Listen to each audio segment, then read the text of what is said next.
2006 est l'année à partir de laquelle la Gendarmerie nationale du Mali a intégré son premier personnel féminin, une situation qui la place en retard par rapport aux autres corps des forces armées. C'est partant de ce constat et d'une évaluation de l'état du genre au sein de la gendarmerie de façon générale qu'un plan d'action sur la question a été élaboré avec un contenu qui consiste en plusieurs activités. Ces activités concernent entre autres la formation des membres du comité genre, la redynamisation du comité genre, la construction des infrastructures hommes et femmes au niveau des écoles de la gendarmerie, la construction des dortoirs hommes et femmes au niveau de la gendarmerie nationale.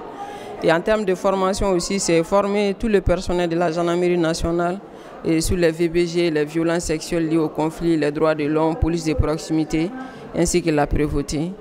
Donc il y a toute une multitude d'activités à l'intérieur de ce plan-là qui se résument à 16 objectifs et dans des périodicités vraiment déterminées. Une multitude d'activités qui présentent de l'intérêt auprès des partenaires qui ont aussi parmi leurs objectifs la promotion du genre. Malgré le contexte parfois difficile en ce qui concerne la prise en compte du genre, les défis liés à la promotion du genre, mais aussi la lutte contre les violences basées sur le genre et les violences sexuelles. Nous disposons aujourd'hui d'un climat favorable à l'adoption d'une telle initiative dans la mesure où les populations ont plus en plus besoin des forces de défense et de sécurité.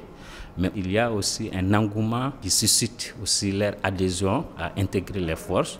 Et dans ce contexte-là, surtout d'insécurité au Mali, comme on peut le constater à l'intérieur du pays, il est important d'adopter une stratégie qui prend en compte donc tous ces besoins-là pour la promotion du genre au sein des forces de défense et de sécurité en général, mais au niveau de la gendarmerie en particulier. Selon les informations recueillies, ce plan d'action genre qui a été présenté aux partenaires techniques et financiers ce 6 juillet et qui s'étend sur 3 ans est le tout premier élaboré par la Gendarmerie nationale depuis qu'elle a commencé à recruter des femmes en 2006. Sa mise en pratique permettrait d'apporter plus de changements et d'impact positifs dans les services rendus auprès de la population.